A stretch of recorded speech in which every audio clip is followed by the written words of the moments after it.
Нов удар врз слободата на печатот. Полицијата почна да приведува новинари на нивните работни места. Покана за судско рочиште не сме добиле, тврди новинарката Искра Опеческа, која заедно со уредникот Зоран Андоновски вчера со полиција биле однесени на суд. Андоновски го привеле од просториите на Дневник, Опеческа од Нова Македонија.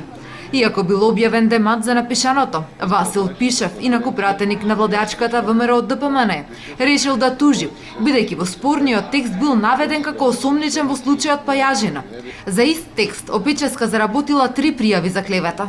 Во еден од тие 3 случаи судија дал наредба за стражарно приведување, меѓутоа ние за вчерашното судење немавме никаква покана. Инаку досега сме се јавувале уредно на рочиштата за кои што сме добиле покани, освен ако не сме биле службено одсутни од Скопје или од Македонија, а тоа сме го потврдувале.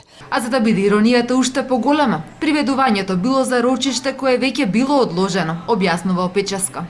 Во 11:15 веќе бевме во суд. Стручниот соработник на судиката ни кажа всушност дека судењето е веќе одложено пред да влеземе во 11:30 за кога што беше закажано судењето, и тоа така ми беше малку чудно, не знаев зошто. Откажано беше рочиштето за септември. Приведување новинари, астрономски суми за клевета, па дури и затвор. Сето тоа во отсуство на новинарите кои воопшто и не добиваат судски покани, не се ништо ново за македонските судови. Обидите за декриминализација на клеветата се уште се залудни. Владата во тајност го готви новиот закон за медиуми.